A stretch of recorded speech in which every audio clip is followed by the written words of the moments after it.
Masonic murder in the Vatican, and what is the connection between Archbishop Gagnon and Archbishop Lefebvre?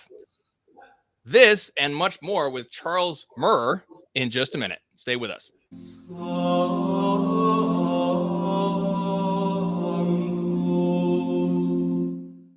Christ is risen. He is risen indeed. Welcome to the OnePeterFive podcast, Rebuilding Christendom, Restoring Catholic Culture and Tradition. I'm Timothy Flanders, the editor-in-chief of OnePeterFive, and I have the great honor to welcome my good friend, Father Don Carlos Murr. Father Murr, greetings. It's an honor. How are you doing? Couldn't be doing better. Great, thank you. Thank God. Excellent. Well, we're going to get into this very, very important topic. Father Murr has just released a new book, Murder in the 33rd Degree, which is, if you don't know, that's a reference to Freemasonry. And that's what we're talking about, Masonic murder. This is about John Paul I, who will be beatified this year by Pope Francis. And so we're going to get into all those topics and more. Before we do, we just want to remind everyone we are still doing our spring fundraiser, and we are in need of your donations to keep OnePeterFive running. OnePeterFive is a nonprofit online traditional journal, and we rely on your donation. It's a completely crowd-funded. We need to rebuild our donor base. So we're trying to gather the donors that we need. Please become a monthly sponsor or just contribute to our monthly fundraiser, OnePeterFive.com/donate. And it is tax deductible in the United States. So thank you. Please donate. So let's get into our topic. Father Murr, you are the author of many books, but today we're going to talk about two books in particular. First, the book I just mentioned is the new one, Murder in the 33rd Degree. All of these books are linked below. And we also have this other text, another one which I love, The Godmother, all about Madre Pascalina. And how many books have you written, Father Murr? I think 7 or 8. I'm not exactly sure. Yes. And that's since retirement, right? Yeah. Excellent. Yeah. Keeps me on the straight and narrow and off the streets. Yeah. Oh, good. Excellent. Wonderful. Well, I want to start first and foremost with the spiritual value of these books, because I think one of the biggest things why I recommend these books so much is because there's such a great spiritual value. What I've tried to put my finger on what is the spiritual value is that you delve into so much darkness and conspiracy and corruption in the Vatican and in the church, but you do it with a note of humor. And that's what I love about your texts, is that they're really enjoyable to read. They're fun, they're funny, they're entertaining, but it's also dealing with all these real dark issues that are happening in the church. So can you comment at all about this spiritual value? I think it comes out especially in The Godmother when you're talking so much about friendship as well. Can you comment at all about, I think there's many trads out there, who are depressed, they're losing their faith, people are really frustrated with things, and that's why I recommend these books. Can you comment at all on that part? Sure. First of all, don't lose your faith. Don't lose your faith. I would say this at the very start. Make a distinction. We have to make a distinction between Vatican politics and the Catholic faith. Fortunately, when I was growing up, they were hand in hand. They went hand in hand. Today, they're not. However, look, we're living the faith that was handed to us from many generations, all the way back to the apostles. That's what I live. I live my Catholic faith. What's happening at the Vatican right now, and what's been happening for years, I can't say that it doesn't bother me. It upsets me, it bothers me. But the most important thing that I have is the faith. My faith in Christ Jesus, in what the church teaches, is intact. And what's happening with the Vatican and their politics and a lot of the shenanigans and the nonsense that's going on, that's not my faith. I'm sorry, that's just simply not my faith. When the Pope speaks, if he's going to speak ever infallibly, I'll listen. If he speaks on morals and dogma, I'll listen and be obedient. But I'm not going to get into what this pontificate is going through right now and what it's giving. It's a problem to many people, believe me. If you're having a problem with things in the church today, you're in very good company. You're in very good company, all right? However, your Catholic faith is one thing. What's happening over there is quite another. It's too bad that they're not hand in hand. They should be, but they're not. So we have the most important thing, and that hasn't changed. Hasn't changed, and it's not going to change. It is the same as Jesus Christ yesterday, today, tomorrow. It's the same. All right? Now, you also mentioned something that I think is something that's dear to me, and that's a sense of humor. I've come not to really trust anybody who doesn't have a sense of humor.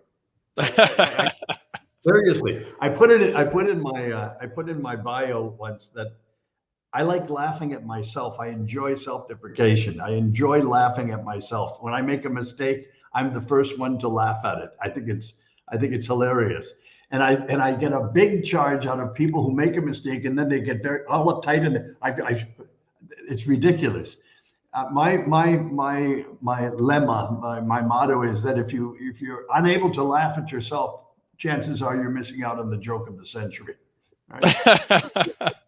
It just make things a little bit lighter. Fulton J. Sheen said the angels are light in flight because they don't take themselves seriously. Right? and that's I think that's a good thing. Besides, some of the greatest men and women that I've met growing up and in the church, in the Vatican, have had the greatest senses of humor. They really have. And I don't know. It just helps to get through. Don't take everything so seriously, so deadly seriously, right? It's just that's for what it's worth. I pass that on. All right. Yeah. And I like it. I try to do that in my writing. Actually, when these things were happening, it's not that I'm a jokester, but I never failed to see the humor in things that were happening around me. I just there was a guy, an author, very, very, very funny, very witty. James Thurber. Is it Thurber? I should know that. Anyway, it's a long time ago, but he found humor in just about anything that was happening. A lot of people are able to do that, and I think it's almost a virtue. Oh yeah. Yes. Aquinas wrote about humor, and he said humor is a sense of humor is seeing through something and being surprised at the conclusion on the other side. That's what humor is. And he applies that to God because God is the surprise on the other side, and we have to see through things to get to him. But anyway, how's that for an answer? That's great. That's the final line of Chesterton's Orthodoxy. Talks about the mirth of Christ, and I think that's great because when we are solid in our faith, it's easier to be just laugh at the situation, or we can laugh at the situation to try to get more serious about the serious things of faith and less serious about the less serious things of Vatican politics. So, right. I think I just love your books for that specific spiritual reason. When I was writing them, that's what I wanted to convey. I hope that I did. That's all. Yes, and this is why I want to continue to keep promoting your books, because I think they're so valuable for that reason. So let's get into what happens. All this now. These two books seem to be about two uncanonized saints. I don't know if you would agree. Madre Pascalina and Gagnon, Edouard Gagnon. I think you're absolutely right. Absolutely right. As a matter of fact, yes, I was privileged to have lived among saints, and they'll probably never be canonized. Mother Pascalina will not be canonized, I'm almost sure, and Cardinal Gagnon I think Cardinal Gagnon would run from it if he were alive. Like a good saint. Yes, that's not. Sheen put it beautifully, and he's right, because I've been in the company of priests and prelates who are called saints. People will refer to them, oh, he's a living saint, or this man is a saint, and they overhear this. And I've actually seen them physically do this, that puffed up, puffing up. Yes, they would agree. They would agree. Yes, I am a saint. It's ridiculous. And wow. Fulton J. Sheen said the most embarrassing and humiliating thing that you could tell a person like Mother Teresa was that she was a saint. She would be completely uncomfortable with that. Mm-hmm. Gagnon would be uncomfortable with that completely, and so would Mother Pasqualina. That's why they're saints, and that's part of it anyway. They're remarkable people, and we're talking about so many problems in the church, and God knows there are. There are also great saints, and we come in contact with these people daily. They're there. Our Lord never leaves us completely abandoned to misery and chaos and everything. There are saints among us. And I happen to have lived those years in Rome. I was in Rome for about 10 years and lived some of the greatest. I often tell people this. A lot of people, when they get older, like I am right now, they look back and they say, those were the great years. Those were the good years. Those were the golden years. There's one difference with me. I knew they were when they were happening. I didn't have to get to be 72 years old and say, those were the great, I wish I would have lived them more fully. No, I did. And I knew they were golden then. They were magnificent times. Anyway, I'm getting. That's remarkable, because when you're with saints, or at least you have this perspective of a saint to a situation such as that, you can call it the golden years, even though many people say that same period is the worst of times. So let me introduce, if viewers and readers are not familiar with Father Murr, I want to get a little bit of your own life story, just getting to Rome, because you talk about in Godmother how you grew up under Pius XII. You idolized Pius XII in a good way. It was this great model. And then when did you enter the seminary? Can you get us to the journey to Rome? Let me start with this. In my relationship, a spiritual relationship with Pius XII, right?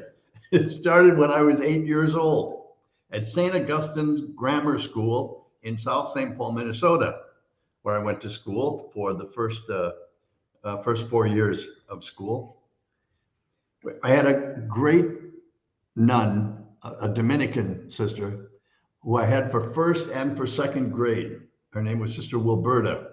She was a Dominican, what are they called? From where? Sinsinawa Dominican, from Wisconsin. I guess their mother house is. Anyway, those were the days when we really, truly had women who were absolutely dedicated to Catholic education. So often people talk about the church as being overly masculine, and men are in charge of this and men. The backbone, especially of the American Catholic Church, were nuns, were religious, who ran schools, who ran hospitals, who ran orphanages. These women were the backbone of the Catholic faith. You should read Thomas Jefferson. Thomas Jefferson and his idea of the Catholic Church. He's ready to dismiss any cleric, any priest, but the nuns confused it because he couldn't dismiss these women. He said they gave up everything and dedicated themselves. I had one of the most dedicated women, and she was beautiful. I think she was only 20 years old when she was teaching first grade, right? In those days, the nuns went to summer school to get their degrees.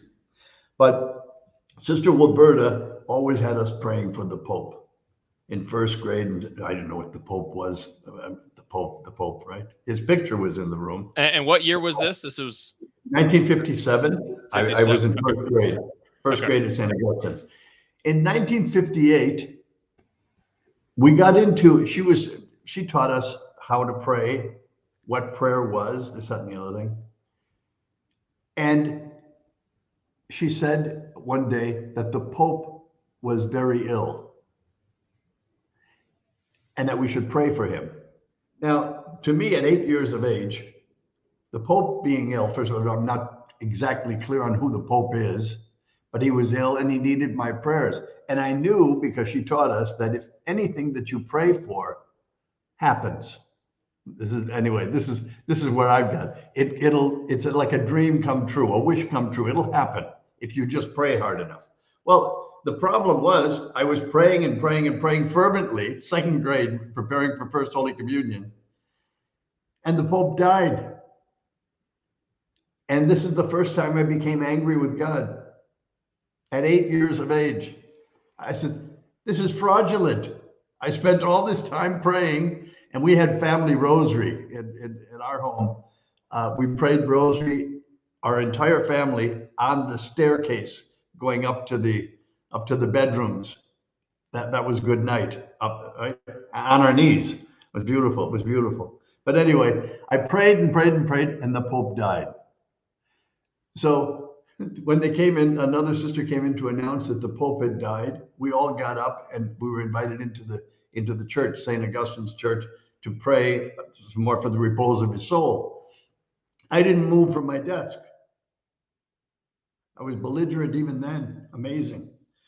And Sister Wilberta looked at me. All of the other kids had left. She said, "What are you doing, Charles?" I wouldn't talk. She came up to me and said, "What's the matter?"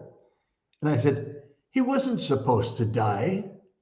I prayed for him that he would get well, and he died. This is outrageous." I don't know, whatever words I used at an 8 year, I didn't use outrageous until I was 10.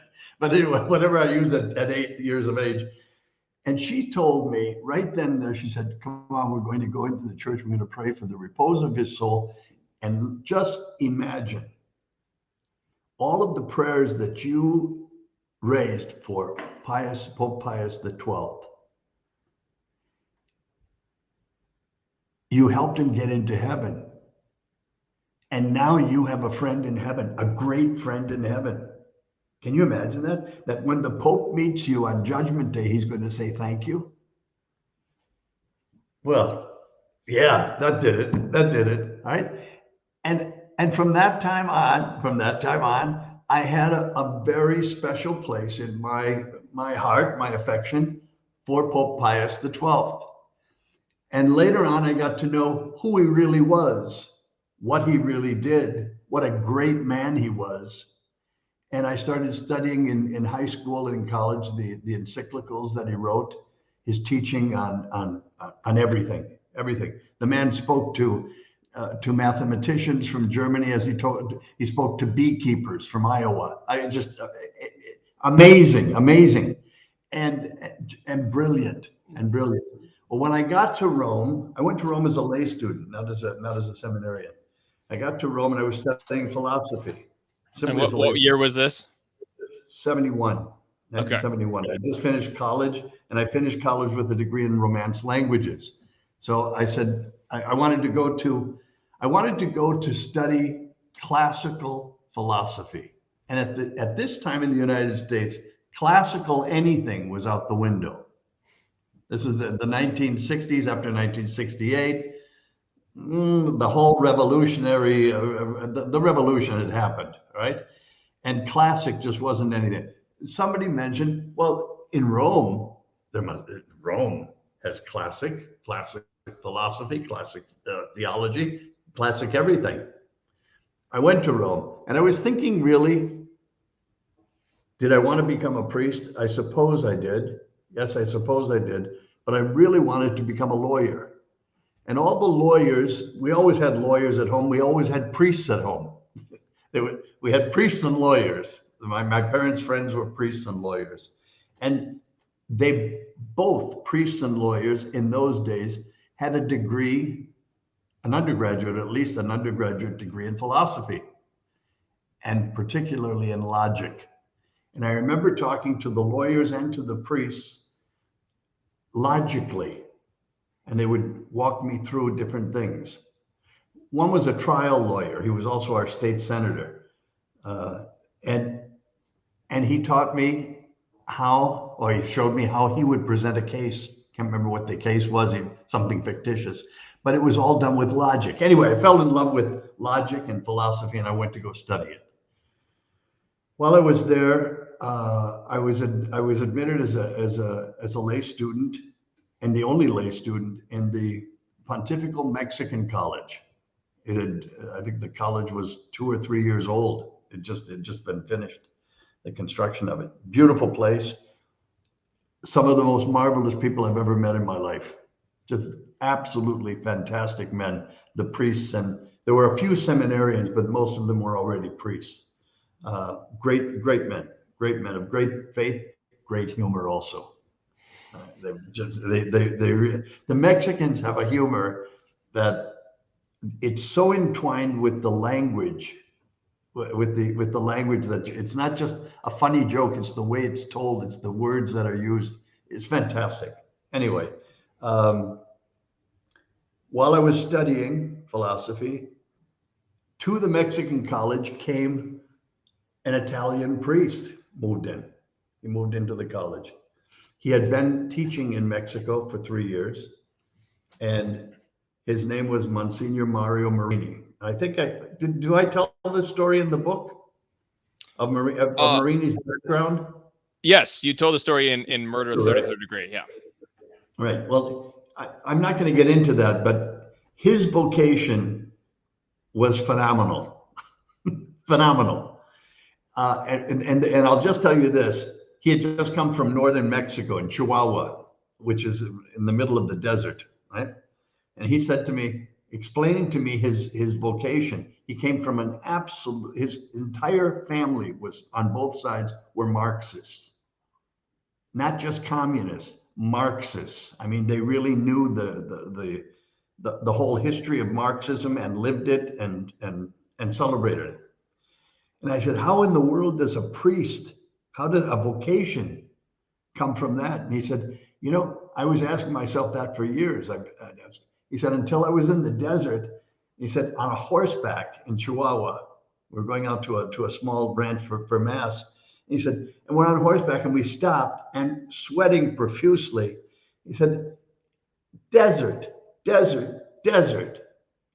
sand. And I looked over to my left and there was a wildflower in the middle of this insane desert. This flower was blossoming. And he said, now that sounds kind of corny. He said, but when I looked at that, I all of a sudden understood where my vocation came from. It was a wildflower in a desert. God put it there for this reason. This man, Mario Marini, was to me, I joke saying he was the fourth person of the Blessed Trinity. He was absolutely, for me, he was everything. Great man. He became my mentor, spiritual director, my confessor, and he was sensational, just sensational. And he spoke like this, right? And he was 6'4", about 6'3" at least, and big. He was an engineer before he became a priest. He had a doctorate in engineering. Anyway, we were one night in St. Peter's Square walking around, and it was late. I can't tell you exactly how late, but it was late. And I think we were the only people in the square. And there were just the lights of the electric lights on in the square, and the fountains had stopped, I think. And he said to me, did you ever think seriously about becoming a priest? He said, you've talked about it a little bit, but seriously. And I said to him, honestly, by the way, I just made a general confession, right? That's why we were in St. Peter's Square walking. It took an hour and a half. God bless his patience. God bless his patience. But he gave me absolution. And right after that, he said, did you ever think about the priesthood? And I said, I don't know that I have that calling. I would like to think I did, and I thought I did, but I don't think so. He said, what do you mean that calling? I said, well, that calling, I haven't heard the calling. He cupped his hands. He said, Charlie, I want you to become a priest. He said, did you hear that? I said, yes, I heard. He said, good. Now you've received the calling. You were There just we go. called. I said, Perfect. wow. I thought about it. Anyway, through him, he introduced me to the Archbishop of Guadalajara at that time, Francisco Javier Nuno, another saint. This kind of spoiled me too, because that bishop, the Archbishop, was such a saint, and he accepted me as a seminarian and ordained me without going through seminary. Not technically, not really. Mm. Anyway, he ordained me 2 years later, or gave me permission to be ordained for his new diocese of San Juan de los Lagos. Okay. And I was very spoiled because I really thought that all bishops were like him. I really believe that. I may not look it, but I really am naive. I really am naive. A lot of people think that's nonsense. I really know what I'm doing. I'm devious. I'm not devious. I'm rather naive. Got me in a lot of trouble in life too, being naive. But I really thought that all bishops were this way. He was really concerned about me. We talked and everything else. When he died and a new bishop came who had no time for me at all, I said, I felt devastated. I know what priests go through. I've been through it with their bishops. It's people don't understand all of that part of the priesthood. It can be very, very trying, very hard. Yeah. Anyway, I was in Rome in 1974, before I was ordained in 1977. But in 1974, on the 12th of December, Feast of Our Lady of Guadalupe, Mario Marini, who was now working in the Secretary of State, and if you read the Murder in the 33rd Degree, you'll understand how he got there. Right?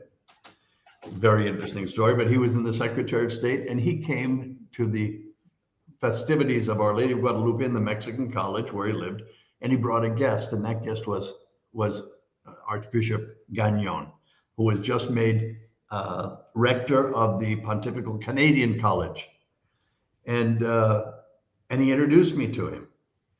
We got along beautifully because my mother's family is French Canadian. Okay. So, and we knew these relatives and those relatives. It's a little mafia, the French Canadian. Oh, wonderful. It's marvelous. Anyway, am I talking too much? I guess I am. Great. No, that's great. Anyway, so through Marini, through Gagnon, through also meeting Madre Pascalina. So, and just for viewers, Madre Pascalina was the secretary of Pius XII, even before he was Pope. So when he was Eugenio Pacelli, the nuncio to Germany, to Nazi Germany, she was his secretary. You mentioned in that book how the curial language was actually German. It was just funny that Pius XII was just speaking German all the time. He was such a genius, just intellectually speaking. It also frustrated the heck out of the Italians. I'm sure. I'm sure the barbarian Huns have crossed the Alps. There you go. Yeah, all of a sudden they're in charge. Yeah. So through your deep friendship with Madre Pascalina, who's this Vatican insider from way back, decades even before this, and then your friendship through Marini with Gagnon, who's another Vatican insider, you get sort of the inside scoop as to what's going on in the Vatican during this period. We have 1973 is the infamous Smoke of Satan speech, Paul VI, or his homily. So this is a period of great destruction and corruption and whatnot. But as you said, it's the glorious, glorious time of the saints. So I wanted to get into your take. I wanted to just go through a few actors, few people that everybody knows about. And I wanted to get your take. I want to just say the reason reason Father Murr is such a good source is because he was alive at the time, and he knew the people who knew the people. This is we're talking straight from the horse's mouth here, essentially, with Don Carlos. And I wanted to get your take first on a few of the popes during this period. First, Paul VI. Paul VI is generally understood by many trads to be, he could be a Mason, he could be a modernist, he could just be weak and a naive. What is your take on Paul VI? Well, I would put him in the category of pious. He was a pious man. He really was. Very weak, also very weak. I think the fact that he didn't write another encyclical after Humanae Vitae is telling. That's the last encyclical he wrote. That was it. And he lived he had a strange psychology, and I'll say this because this I know, and I know it from people who were very, very close to him and worked closely with him. It's a very strange psychology. If you defended him, he didn't appreciate that. He didn't like that. As a matter of fact, he would almost snub people, priests, bishops, cardinals, who defended him. And he was very sympathetic to people who criticized him. It's as if he wanted to gain their friendship or gain their acceptance, or those were the people to bring in. I don't know what was going on, but if people who defended him strongly, he almost shunned. And those who criticized him strongly, he, especially on the left, as he got older, he was sympathetic toward. Very a conflicted man. I think he suffered a lot. He suffered a lot. I think a lot of the suffering was of his own doing, and I don't mean to be too harsh on the man, but he could have taken the reins more and been a stronger leader, but he just wasn't. He just wasn't. Do I think he was a Freemason? No, I don't think he was a Freemason. I don't think he had leftist, not tendencies, but likings. He was sympathetic. He was sympathetic toward the workers, especially the Italian and French workers. He was a Francophile also. Anything French was absolutely magnificent to him. Jacques Maritain was one of his closest friends. The Cardinal Secretary of State, Villot, was a Frenchman as his Secretary of State. The fleur-de-lis, even in his coat of arms, right?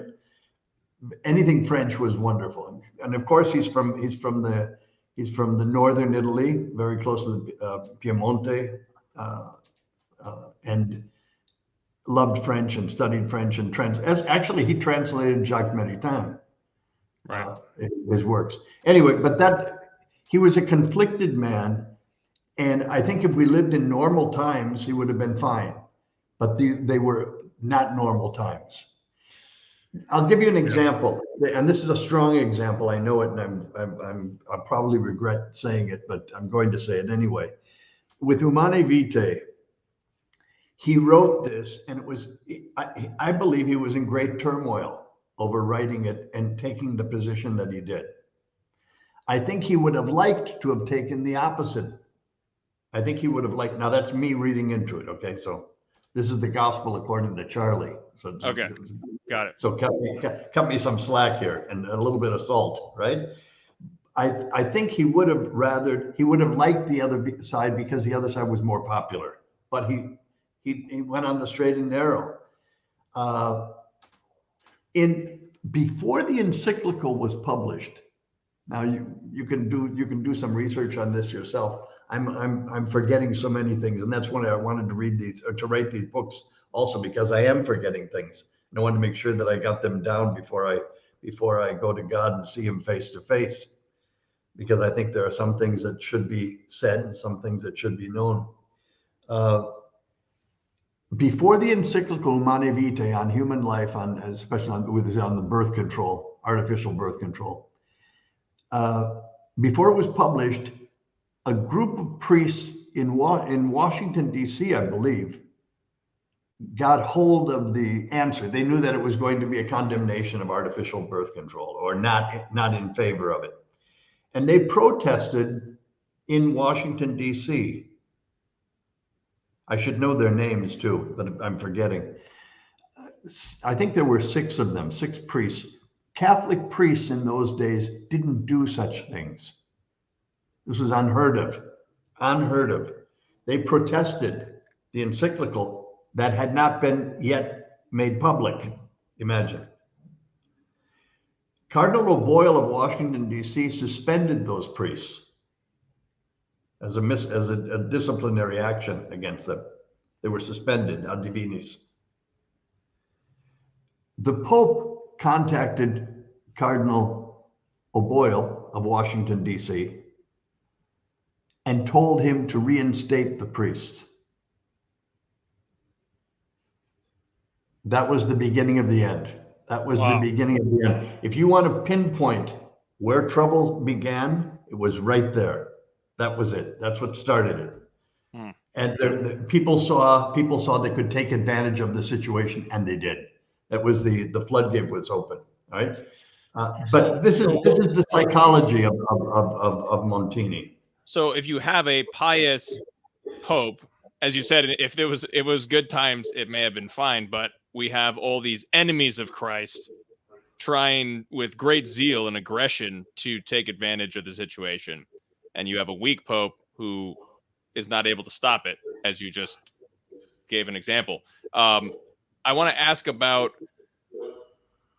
Annibale Bugnini is the most infamous example, and you were the one actually who was another witness to him being a Freemason, because you were privy to the I think Marini was in the conversation. Can you tell us about that part, your evidence of Bugnini's Freemasonry? Monsignor Mario Marini was 8 years older. No, 13 years older than I am. 13 years older. 13 years my senior.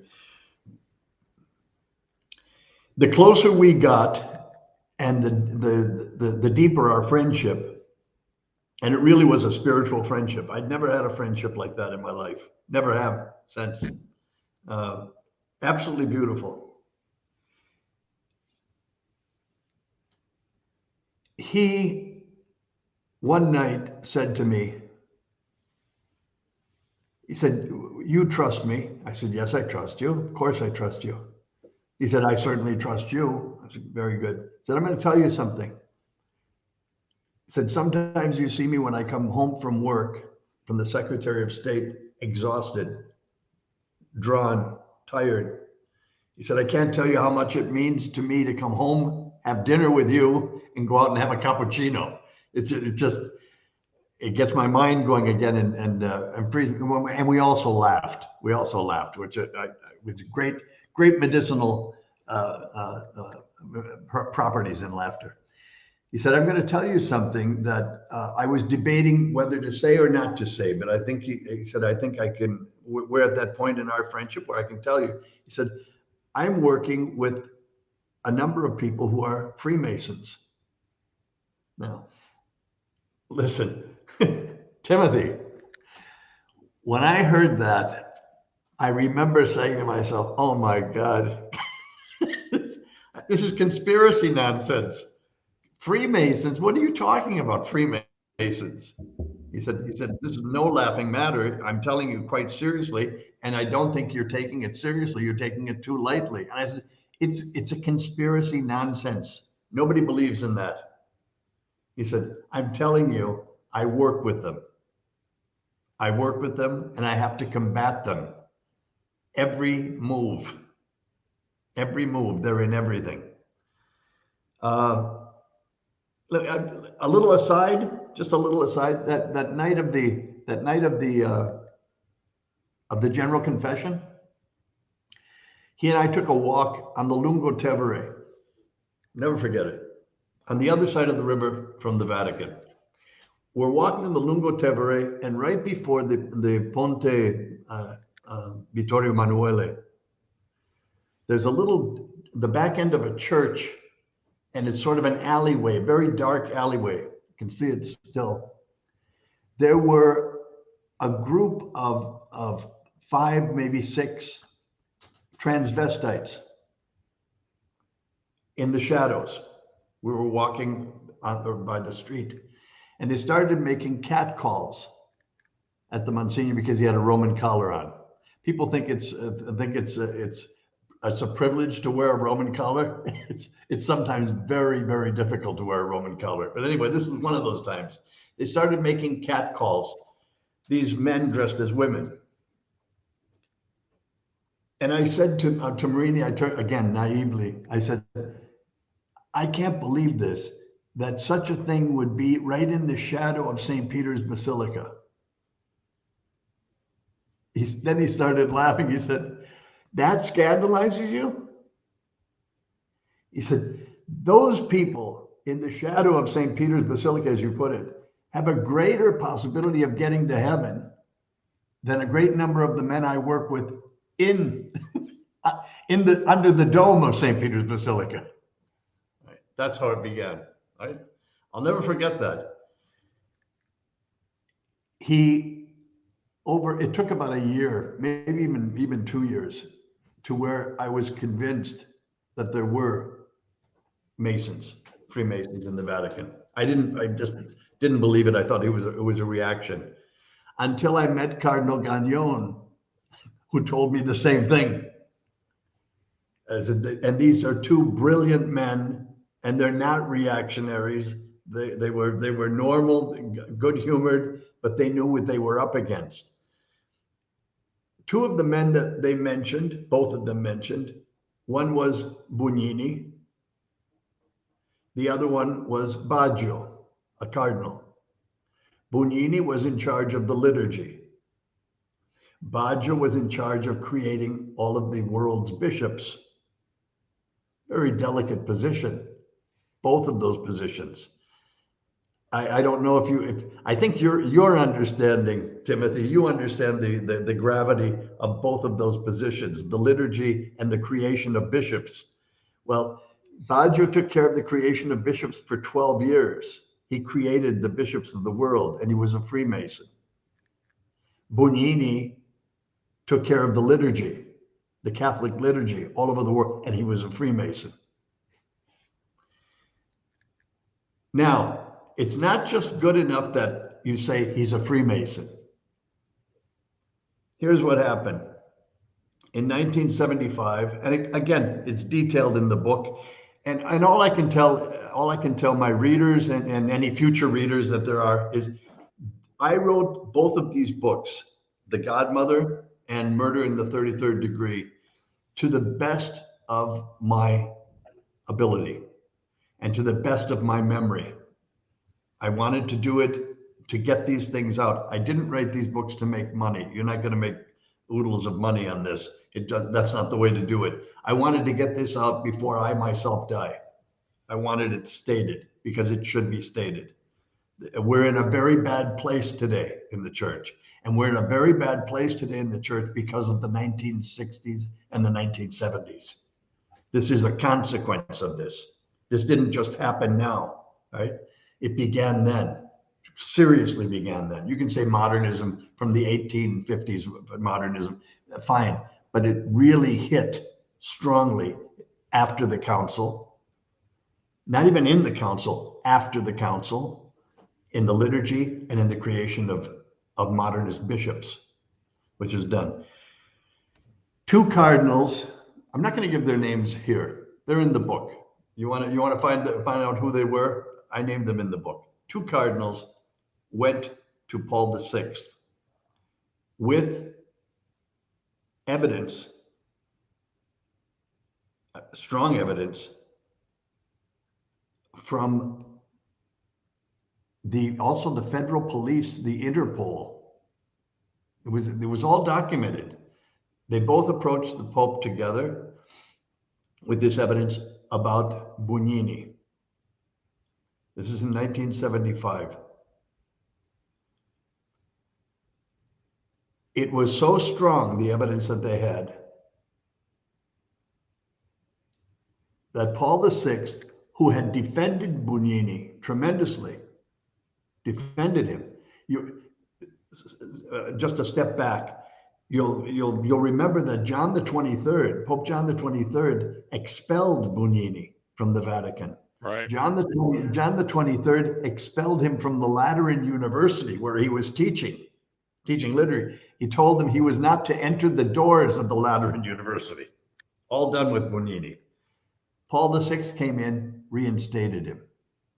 Right? Whatever the reason, I don't know the reason, but he was reinstated. He decided in Vatican protocol, probably not so much today, but in those days it was certainly done this way. If you got rid of somebody, you got rid of him by promoting him. Diplomatic circles understand this perfectly well. Politicians understand this perfectly well. You're promoted to be eliminated, right? Well, he was promoted as nuncio to Iran, where I think at that time there were 20,000 Catholics in the entire country, and they were very quiet people because you're living in a Muslim country. That's where he was sent off to. The evidence was there. At that same time, there were other. This really knocked Paul VI for a loop. It really did. It bothered him that this was. I don't know that he knew or suspected, but now there was proof that this man was a Freemason, and then there was talk about his Freemasonic ideology was in the mass that he had put together and was putting together. I'm not going to get into all of that. You've understood that. A lot of people understand that. You want to read more, go right ahead. But yes, anyway, he was ousted for that reason. Right at that time, the Pope had a sort of a vice secretary of state, the second in command. After Villot, who was a Frenchman, was the cardinal secretary of state. But there was a virtual powerhouse in the Vatican who was the subsecretary or the sub-prefect of the Vatican Secretary of State. His name was Giovanni Benelli. A lot of people disliked him very much because he was one tough guy. He was no nonsense. I know many instances where he was the one who insisted on discipline on this matter, on that matter, and he did so. He Benelli and Villot, Secretary of State, did not get along at all.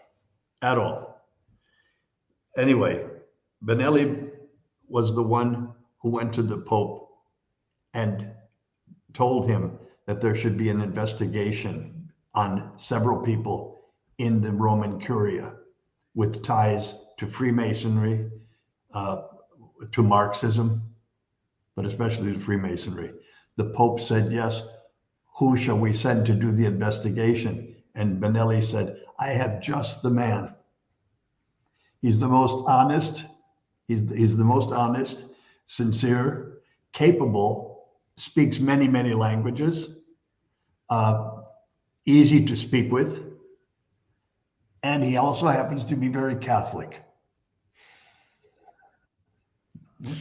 Not something you find so often among the clergy. So yes, not something you find so often. Yeah. So Edouard Gagnon, who is at this time, as you said, you're living in the same apartment or apartment house. Edouard Gagnon is still rector of the Canadian College. Okay, he's still rector of the Canadian College, at this time. This is 1975. Yeah, that was after his house was broken into, right? That's when he moved in. Mario and I left the Mexican college and moved into the Lebanese residence. Yes. This whole thing sounds so crazy. But we were the only two priests in the Lebanese residence for priests, right? And it was run by Lebanese nuns who were fantastic, just great women. And Sister Olga, God bless her, the best Lebanese cook in the world. Anyway, we lived in that house. It was on Monteverde Vecchio, very nice place, quiet. Until one day in 1970, what was it, 77? I guess it was 77. I was just ordained. And Cardinal Felici and Cardinal Gagnon ordained me in the Basilica of Saints John and Paul. And Mario and I were living there. Gagnon was made apostolic visitor to the Roman Curia by Pope Paul through Bonelli, right? So he started his investigation of the Roman Curia. Mario Marini and I are living at the Lebanese residence. Everything is going fine at the Lebanese residence until one day I came home from the Gregorian University at night after night classes, and I was trying to get to the house, and I couldn't get to the house. There was a mob, not a lot of people, a mob outside our house, blocking both sides of the street to the beginning and the end of the street, protesting and screaming, and the police were there. It was crazy. I had to park 2 blocks away and make my way into the house. I was frisked. I had to be identified to be able to get into the house. Well, we had a new visitor in the house, and the visitor was Archbishop Hilarion Capucci, Syrian Archbishop of Jerusalem, who had just been released from federal prison in Israel. Why? He had been accused of smuggling arms for the Palestinian Liberation Organization. He was caught and he was put in prison. So the Vatican, they can lose priests. We're pawns in the whole game, but not bishops. So the Vatican went to talk about his release. After 4 years, I believe he was in prison for 4 years, they released him to Rome on the condition that he never returned to the Middle East. Well, he was right down the hall from Mario Marini and myself. Let me just say this: a nicer man you would never meet. Kind, patient. I thought he was great. I had breakfast with him almost every day. Wonderful man. But we had outside of our house for at least 2 years that I was there yet, the Italian police, a secret police from the Syrian embassy in another car. This was the Italians were in a van, and the Israelis, they were all staked out in front of our house, just watching Capucci to make sure he didn't pull anything or didn't come or couldn't go or who was coming in. So we were under absolute fantastic security system you couldn't get in the world. The Israelis, the Italians, and the Syrians, all in different cars. They're 24/7, right? Gagnon started his investigation. Why am I telling you all of this? Because Gagnon started his investigation of the Roman Curia. After he was into it for about a year and a half, and he investigated everyone in the Roman Curia, everyone, every cardinal, every bishop, archbishop, bishop, monsignor, everyone. All of a sudden, he got death threats. And then his room was broken into at the Canadian College and ransacked, and files were taken. There were people who seriously didn't want to be exposed. Gagnon was shaken. Marini and Gagnon and I went out to dinner, and he was upset. not upset for himself. He wasn't afraid for his own physical well-being. He was upset that something could be done, obviously, by people who are Catholic working in the Vatican, probably clerics or sponsored by them, that something like that could be done to an archbishop. That it's made no sense to him, and he was shaken. Well, Marini said, well, pack up your things, come and live with us. If you're worried about security, we've got the best security system on the entire Italian peninsula, all of Europe. It was fantastic. And when I'm telling you that there are 3 cars outside, one van and 2 cars, sedans and everything, these are men with arms. I mean, you've got machine guns in the car, right? No kidding. They're serious about the whole thing. So Gagnon thought that was a splendid idea. So he moved in with us. So there were the 3 of us and Archbishop Capucci, right? The Syrian Archbishop of Jerusalem in exile, right? So the 4 of us lived together, but the 3 of us, Marini, Gagnon, and I, were very close friends. We were very good. Yes. And so I heard what was going on. I heard what was going on and what was being found out. I heard about Bugnini and his promotion to Iran. Everything else was precisely because of the 2 cardinals who went with proof positive of his Masonic affiliation. And anybody who says it's a theory, you go right ahead and think it's a theory. It was not a theory; it's a fact. Right. That's all there is to it. Right. So yes, absolutely. So. So I want to get into the Masonic potential murder of John Paul I. So I just want to fast forward real quick here because so Cardinal he's not I don't know if he's a cardinal at this time, but he continues the investigation for 3 years, interviews everybody in the Vatican while you're at this point later in the investigation. He moves in with you, so you get the inside scoop with Marini on everything that's going on. You drive him to see Paul VI to give this dossier to Paul VI. Paul VI, for whatever reason, sees that perhaps he doesn't want to or he can't. I drove Archbishop Gagnon to his meeting with Paul VI. Yes. So and to hand over the dossier. There were 3. It was a 3-volume work that Gagnon had put together. I helped him a little bit with filing and things. But I also drove him to that appointment and waited for him. He brought it up to the Pope. They had a meeting, just he and the Pope. Benelli was there, but excused himself so to give them complete liberty of speech.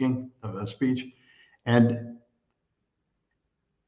the Pope, Paul VI, at the end of this is what Gagnon told me himself, because then I drove him back home. I was waiting for him in San Damaso in his car. I was driving his car. The Pope pushed the entire matter back to Gagnon and said, in effect, that he was too old and too feeble to deal with what had to be done. He said, show this to my successor. Gagnon said, Holy Father, your successor, this should be dealt with right now. You asked me to do this. I've spent 3 years doing this. This is the result of what I found. And what has to be done needs to be addressed now. It needs to be addressed yesterday, not wait longer. Paul VI pushed the dossier back to him and said, no, give it to my successor. The long and the short of it was, that was in June. On August 6th, the Pope died. So he was right. He didn't have a lot of time to live. There's a conclave. The conclave, I get into it in the book, and I'm not going to get into it now. I've read many theories on this. They don't jive with what I know from reliable sources what happened. the contest for the next pope was between Benelli, Cardinal Benelli, Cardinal Siri of Genoa, and Cardinal Baggio. And Cardinal Baggio, the prefect for bishops, was in a very strong position because all of the bishops in the world, most of the bishops in the world by that time, had been created by him. You remember that also Paul VI mandated that every bishop at 75 had to resign. Well, there was a whole opening of brand new bishops, and they were all Baggio boys, And this is where we get the great liberal happening in the United States. If you want fun, go read the interview of Time Magazine of Jadot, the papal apostolic delegate, or the nuncio. It wasn't a nuncio then yet, to the United States when he retired from the nunciature, from the apostolic delegate. Jadot is the one who gathered the information of new bishops and sent it to Baggio in Rome for approval. And the new bishops they were making. Jadot, in his interview with Time Magazine, his proudest contribution to the American church was having named over 70, I think he said 75 or 78 liberal bishops. That's his legacy, right? We got all of this going on. So we've got a conclave that's basically between these three men: Siri, Benelli, and Baggio. And remember, Baggio also is responsible for making a lot of cardinals because he named them archbishops to places where they became cardinals.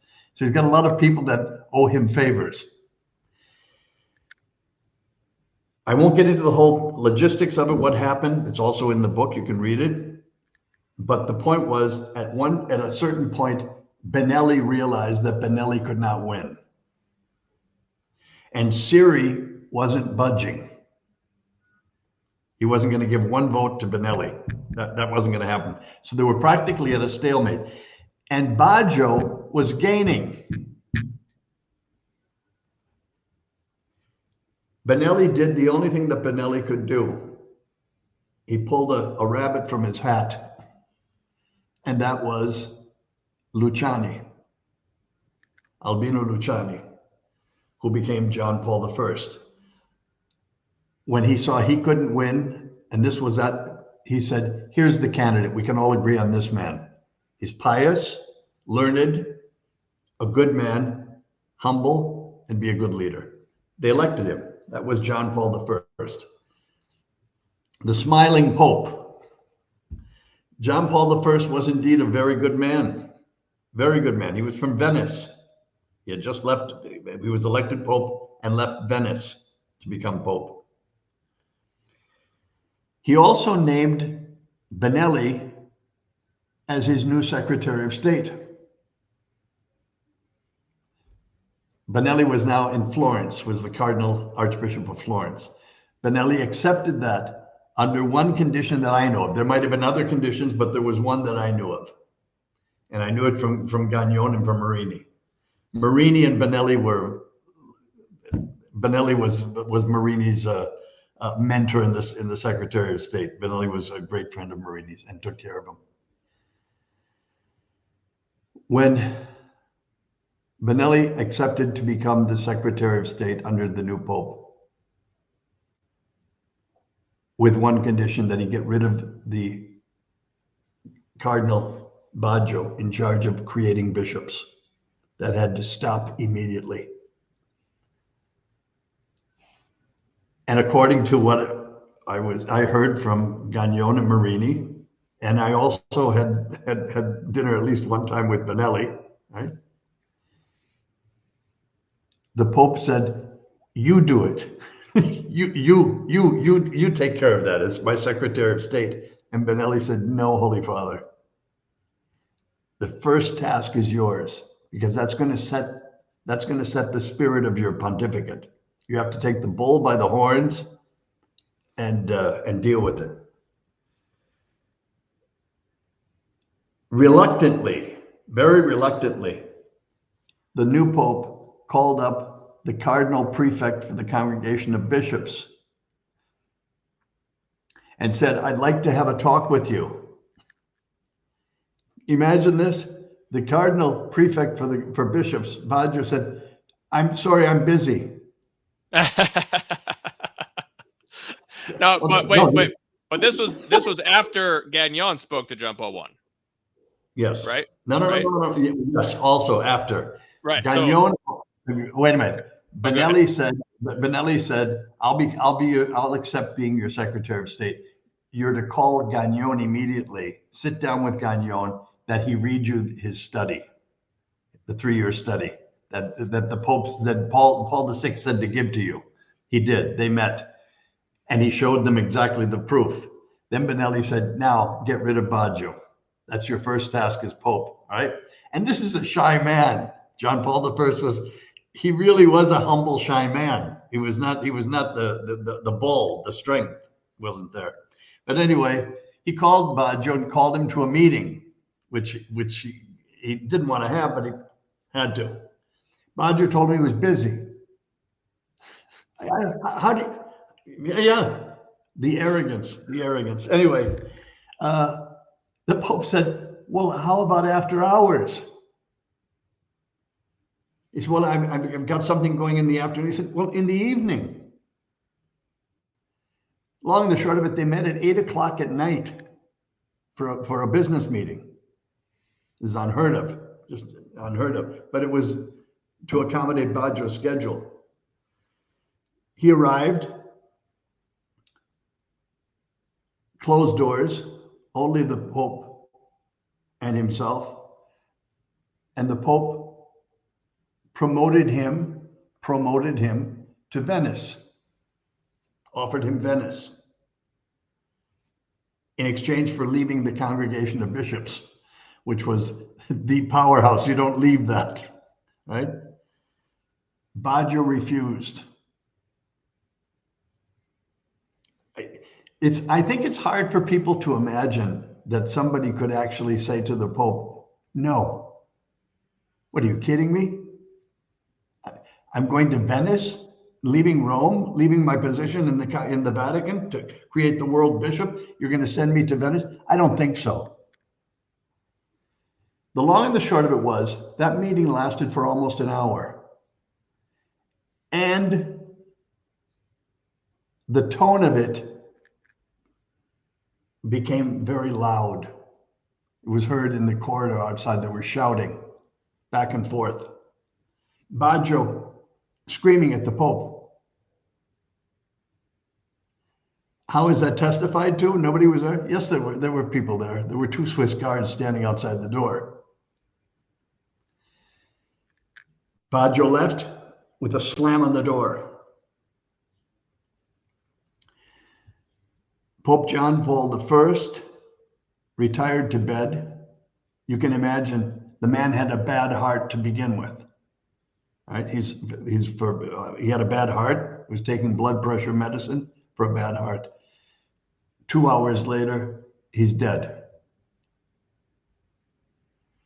Now, the reason I call this murder in the 33rd degree is because I asked Gagnon later on when we were talking, I said, do you think he was killed? I said, do you think he was murdered? And Gagnon said, no, there are other ways of killing people besides murdering them. I said, well, what do you mean? He said, you can give a man a heart attack. That's killing him, but it's not murder. And that's exactly what happened. Now, when you and I were talking before we began this, I've got all sorts of weird things that come to mind, right? But I remember when we were talking with Gagnon, I just looked it up. It was in 1964. Alfred Hitchcock had Alfred Hitchcock Presents or something, or whatever it was called at that time, a weekly series. He presented, I wrote it down because I keep forgetting it, The Return of Virgil Likens, Likens, if anybody wants to look it up. Very interesting. It was the first time that Peter Fonda showed up in a movie, in an episode. And it was this little town in the southern part of the United States where the mayor of the little town had some sort of an affair with a woman, and he killed the woman. But he blamed the murder on this poor man, the gardener or something, who had nothing to do with anything. He was arrested. The mayor made sure that the trial was a mock trial. They found him guilty, and he was executed. That's the first part of the story. Then years later, we see this man walking up the road, a young man. He's the new barber in town. And he goes to the barber shop. He's got I guess he's all set up there and ready to start. And he's waiting, and there's an anticipation. There's an angst about him being there. Finally, one day, the mayor, who's still the mayor, who was the mayor back then, the mayor comes in for a haircut and a shave. And the young barber said to the older barber, he said, I can take care of this. He said, why don't you go do what you were going to do? Good. He left. He put the hot towels on this man. You think I'm going nowhere with this story. You're saying, what in the world is this man talking about? He put these hot towels on the mayor's face, got him in the barber chair, everything else, walked over and pulled the shade down and turned the sign to say closed. And he started shaving the mayor. And as he's shaving, he tells the mayor, you remember that murder case 15 years ago? Oh, yes, a terrible thing. He said, well, the man who was convicted of murder, and he's shaving with a straight razor, he said, was my father. He said, and you know very well that my father didn't do that and didn't murder that woman. You did. He said, and I've been waiting all these years. I even went to barber college to prepare myself for this moment because I am going to slit your throat from ear to ear. Well, the mayor, the overweight mayor, has a heart attack in the chair and dies. Nobody cut his throat. Nobody did anything. That's how he died.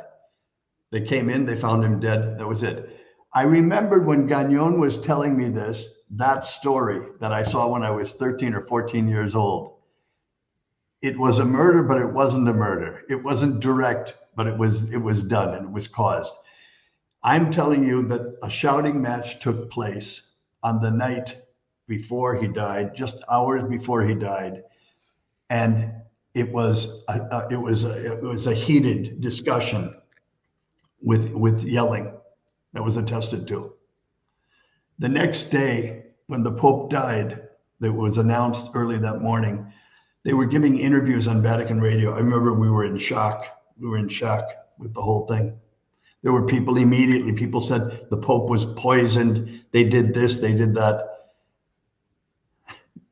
Gagnon, within hours, had the evidence right before him. He said, no, it seems that the last person to see the Holy Father was Cardinal Baggio, right? Anyway, it was terrible, but they gave interviews on Vatican radio the next day.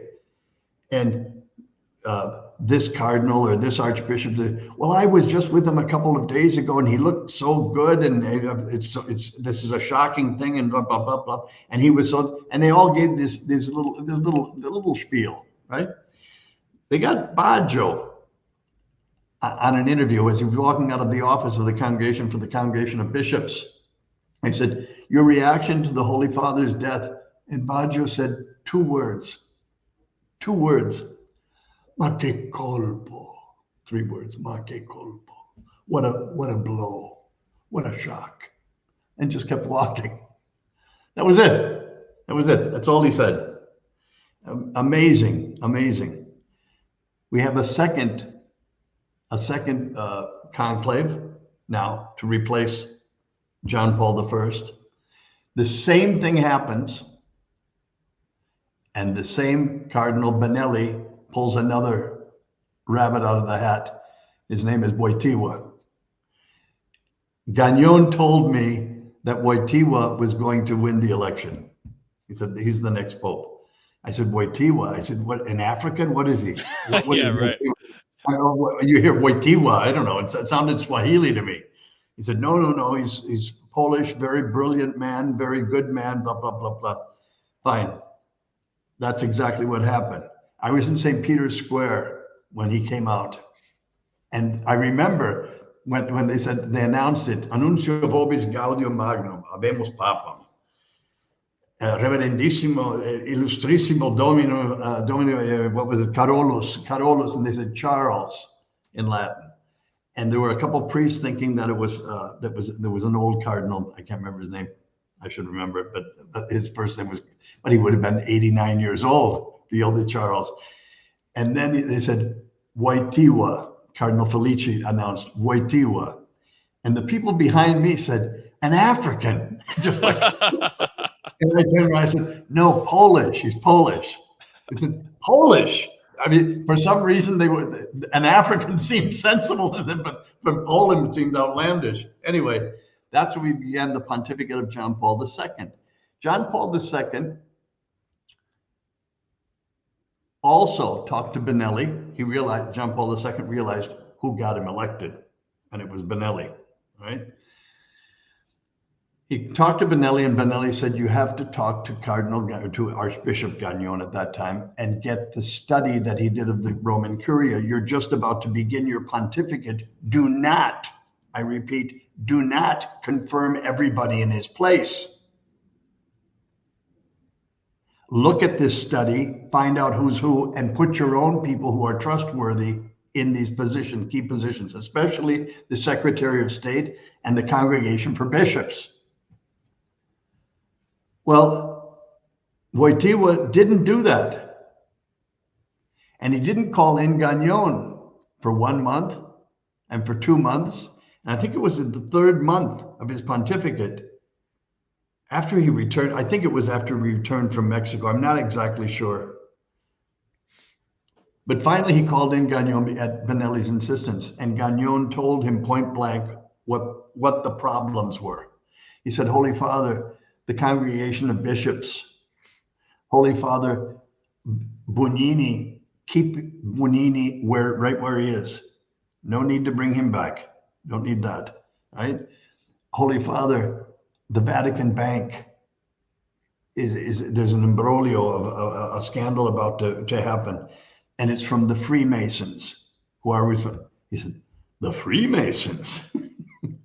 But Wojtyła knew who the Freemasons were. He's Polish. He knew very well who the Freemasons were and their power in Europe.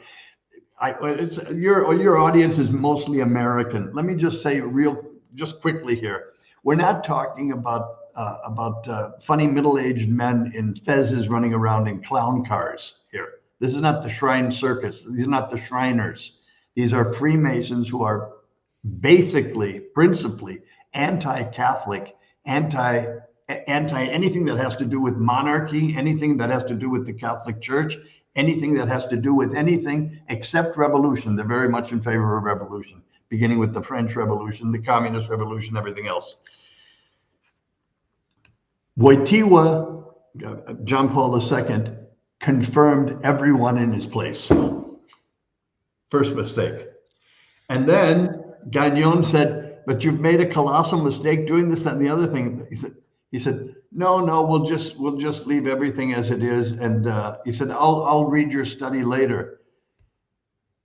I'm waiting in the car. I drove Gagnon to that audience also. I'm waiting in the car in San Damaso.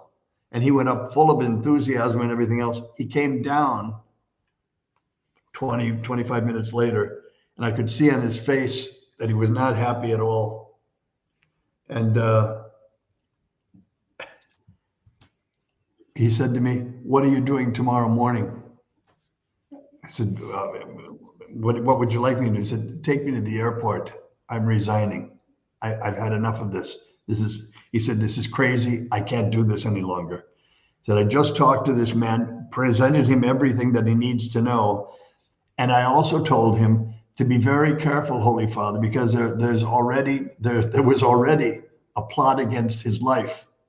And the Pope said to Gagnon, he said, Archbishop, Excellency, he said, who would want to kill the Pope?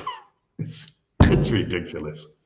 Anyway, Indeed. when indeed, when the assassination attempt, first of all, when the Vatican Bank exploded, that happened.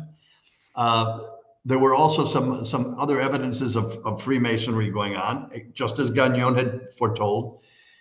And then the assassination attempt of John Paul II. After the Pope survived that, and let me just tell you this is kind of an interesting story too. I had a heart attack in Rome, and I was taken to the Gemelli Hospital, and the Italian doctors wanted to operate on me. And I said, no, I'll get on a plane, go back to the United States. And the head doctor looked at me, and he's got 5 or 6 student doctors behind him. He said, you don't want me to operate on you, or you don't want us to operate on you because you don't have confidence in Italian medicine, do you? And I said, you're absolutely right. I don't. I said, you're great lovers of poetry, of music, of many talents. Medicine is not one of them. Anyway, the doctor said to me, he said, I'll have you know, and this is what my point, he said, I'll have you know that in the very bed you're in, the Holy Father was here. And we cured him, we saved his life from the assassin's bullet. We did that. Now, this is one of the stupidest things that I've ever done in my life, and I've done quite a few, all right? But this is right up there. The man is proposing an operation the next day on me, and he's telling me that I can't get on a plane because I would die on the way back. I couldn't take the pressure just of that. It was that bad. So we're operating tomorrow at 7 o'clock. I said, you're not. He said, we saved the Pope's life. And I said, you did not save the Pope's life. The man who saved the Pope's life is a doctor from New York, a man I know and respect very much, Kevin Cahill, Dr. Kevin Cahill, of tropical diseases. Cardinal O'Connor of New York flew him over on a private jet to save the Pope's life. You gave him contaminated blood, and he had hepatitis and was dying of hepatitis, not of a bullet wound. He was dying of hepatitis. We had to send out, I said, please don't tell me you saved the Pope's life. You did not. It was Kevin Cahill who saved the Pope's life. Well, that was it. That was it. He's angry with me. And at the same time, as he's walking out, I said, this is the man who's operating on me tomorrow. That was not one of my sharper moves, But when the Pope, getting back to Pope John Paul II, when he recovered and regained consciousness in the Gemelli Hospital, it is said, I wasn't there, but I have it from good sources, it is said that his first sentence was, find Gagnon. And there was a search for Gagnon. Gagnon went back to Colombia to preach in the jungles of Colombia. He had been there for years. He loved Colombia, but he didn't love the city. He loved the jungles and in native little parishes and this and the other. And he loved giving retreats on the Sacred Heart of Jesus. This was the man's passion. He's in the jungle somewhere. Find Gagnon. Right? Anyway, the Holy Father called Gagnon. They found him. He had gone back to Montreal. He was with his sister Yolande. And the Holy Father called him to Rome and appointed him to be head of the family, the committee for the family, and then made him a cardinal. And Gagnon said, I'll come back to Rome under obedience to you. He said, I owe you that under one condition. You get rid of Cardinal Baggio. All right? Well, yes, that took 2 years. That took 2 more years. This, while we're out making trips and giving talk, I'm not criticizing. I'm sure he did a lot of good, 104 trips. But I'll tell you this: every trip that he made, his enemies in the Vatican, and there were many, applauded. Remember that saying, when the cat's away, the mice will play?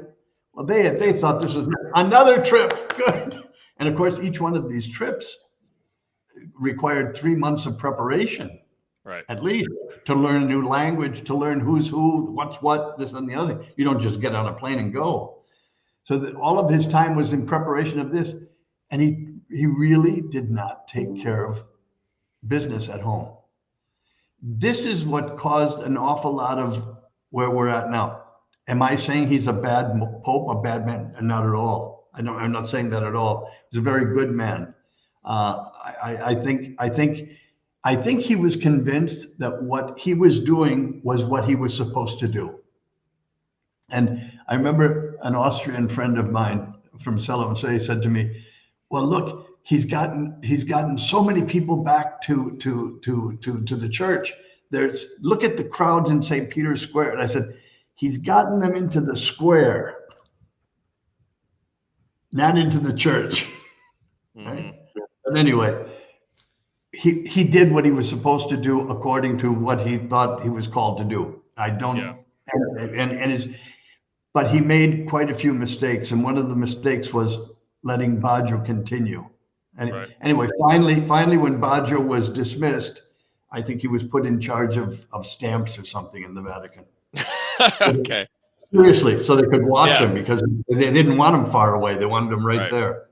Anyway, that's my story, and I'm sticking to it. Okay. So lastly, I want to ask about Archbishop Lefebvre. So during all this time, this deep corruption in the Vatican, you're living in Rome, you're in contact with these saintly people who are fighting against the enemies of Christ. The enemies of Christ are swarming the Vatican, doing all these things. Meanwhile, Archbishop Lefebvre is going around. He's got the Society of St. Pius X since 1970. Which was later suspended by Paul VI, but he defies the suspension. He continues doing his work in a time of this crisis. So he's this controversial figure. Finally, under John Paul II appoints Cardinal Gagnon to investigate the Society of St. Pius X during the attempts of reconciliation around 1988. So can you give any comment about Archbishop Lefebvre through the eyes of Cardinal Gagnon, the most trusted man by 3 popes? I received a letter from Cardinal Gagnon. I can't find it, but I received a letter when I was in Mexico. He was planning on a trip to Mexico, which he actually made, a fantastic trip with me, and he was with me for about 3 weeks. But before that, I got this letter from him saying, "The Holy Father has asked me to go to Econ, with the situation with Lefebvre." He said, "Please pray hard that the Holy Ghost inspire me as to what to say, to listen well, and to reconcile differences." I think at that time they were still, what was this, 91, 90 or 89? I'm not sure exactly. Gagnon, he turned in his investigation to John Paul II in January of 88. Okay. So when did Lefebvre consecrate the 4 bishops? The consecration was in the summer of 1988. So later that year. Yeah. So it was before that Gagnon was sent there, because there were rumors that to the effect that Lefebvre was going to consecrate bishops, a bishop, and the Vatican was trying to have them have a bishop, a la Opus Dei kind of thing, like a private prelature kind of thing, that deal. Anyway, that's when Gagnon went and talked to him. Right after that, a year after that, I should say, Gagnon came to Mexico, and then he was with me for years after that. We took vacations, Lebanon, New York, whatever. I said, "What was your impression of Lefebvre and of the summit?" He said, "Well, I knew Lefebvre from before." He said, "We met before." He said, I think in the council." He said, "He's a very pious man, very holy man." I said, in the seminary? He said, the seminary. He said, that seminary should be taken as a model for every seminary in the world. I said, really? He said, really, really. He said, it's superb. It's superb. It's what a Catholic seminary should be. Wow. Anyway, I said, this was the time that he came to Mexico was after the consecration of the bishops. And he said, I said, well, what about the consecration of the bishops and everything? He said, Archbishop Lefebvre didn't trust the Vatican. He particularly didn't trust Cardinal Ratzinger at that time to remain faithful to what they were proposing. And by only giving them one bishop, he was fearful that it would be a bishop of their liking who would infiltrate and sabotage the whole movement. So he consecrated 4 of his own choosing, and they were the men of his own choosing, and that was that. I said, well, did he do wrong? He said he wasn't wrong not trusting the Vatican. All right, he wouldn't go any further than that, but there was a smile as if to say, this is the way things are. But it wasn't. Worse things have happened to the church than this, that kind of thing, right? But he was completely impressed with the society and with the training of the young priests. He thought it was exemplary. Yeah. Anyway, well, that's an important witness, I think, because he is if I recall, I heard somewhere that Archbishop Lefeve, or was it Archbishop Lefeve? I think he may have asked for Gagnon, but in any case, Gagnon was not a part of SSPX. He was not, he's basically an impartial witness here. He's already been trusted. He's a very important witness about this situation that's still contested today. So, thank you. I have to tell you too, when Gagnon came down, you remember when I was in Mexico, Pope John Paul II gave permission for priests to write to Rome to get the indult for being able to celebrate the Tridentine Mass, right? Yes. Well, I said, well, rather than just writing to Rome, which I could have done, I went to go see my new bishop, who was not the saintly old bishop. And I said to him, would you give me permission to celebrate the Tridentine Mass once a week, twice a week, right? On my own. When I say Mass, I had the orphanage, and I said Mass privately for the kids and for some of the townspeople. He looked at me, the new bishop, looked at me and said, you would do that to those children? I'll never forget it. I said, what? He said, you would do that to those children. Wow. Well, anyway, when I told that, Gagnon flew into Mexico and came to visit me. He was there for 3 weeks. When I told that to Gagnon announced to the townspeople that there'll be a Tridentine Mass tomorrow at the orphanage. He said the Tridentine Mass. Oh, nice. And he said, I don't know why anybody's asking permission for this. He said, and then, of course, now you never needed permission, right? Anyway, but that's a whole nother topic. But no, what I loved about Gagnon, he was. I've had many fathers in my life. I've been really blessed with fantastic men, and some great mothers I've had in my life, plural also. Great men and women who were there for me.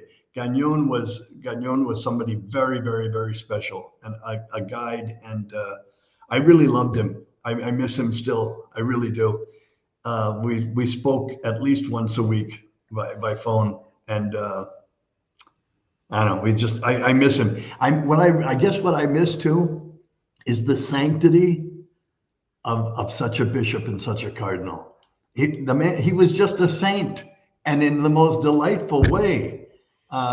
not heavy-handed, nothing, just good, just good. And it was so refreshing to see good when you're living surrounded by an awful lot of bad, Yes, absolutely. You understand what I'm saying. Yeah. Absolutely. Well, Don Carlos, it's been such a pleasure and an honor. I want to, everyone, please pick up Murder in the 33rd Degree, also The Godmother. Lastly, can you tell us about your new book? Well, actually, yes. I studied, I got a master's degree in psychology at NYU. And I studied with Dr. Paul Vitz. I don't know if Dr. Paul Vitz is brilliant man. He was on the faculty of psychology at NYU. Anyway, this is a part of the thesis that I did for my master's degree at NYU. Perhaps Love. It's on didactic interpersonalism. How does that? Doesn't that sound impressive? Didactic interpersonalism. Sounds fascinating. Anyway, well, Mario Marini was the one who got me started on this years ago, and so when it came time to do a psychology thesis, I said, "Yes, that's good." So anyway, that's how. But the Godmother and Murder in the 33rd Degree are. I hope that they accomplish what I set out to do, and that's before I die. Nobody in my family has lived past 72, right?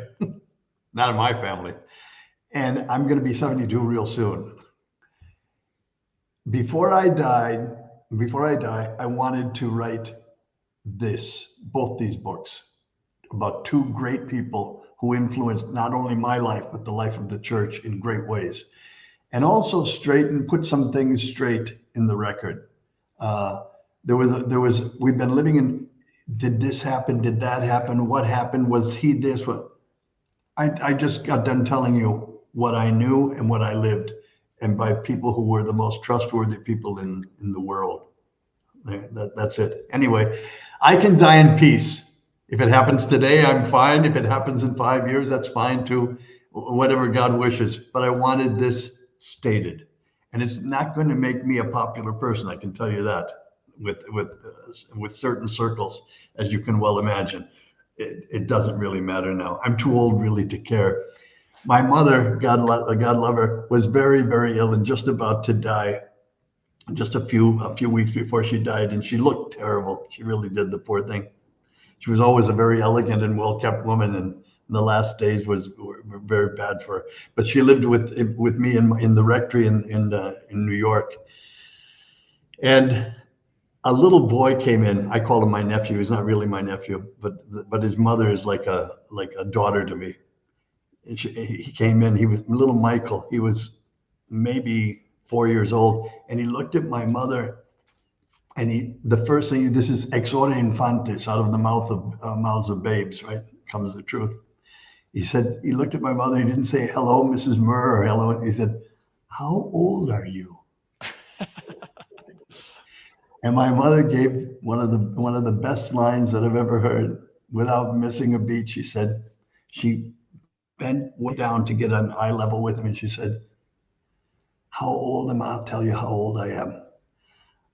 I'm old enough to have stopped caring about what people think of me and have started thinking that they should be worried about what I think of them. That's how old I am." And she was 72. So I'm there already. I really don't care really. I want the truth to be out and to be known. And these people should be known for what they were and what they did. It explains a lot of where we are today and how we got here. Not all of it, but a big chunk, some big chunks of it. All right. Well done. Anyway, listen, Mr. Timothy Flanders, I'm going to leave you on that note. Could you end with a blessing for us and for me and for the virtual listeners and viewers? Certainly. Dominus vobiscum et cum spiritu tuo. Benedicat vos omnipotens Deus Patris, Filius et Spiritus Sanctus. Amen. It should actually end. Scendit super vos et manit in aeternum. Amen. Amen. God bless. Excellent. Thank you very much for the opportunity. Thank you, Tim. You're great. Thank you. God bless.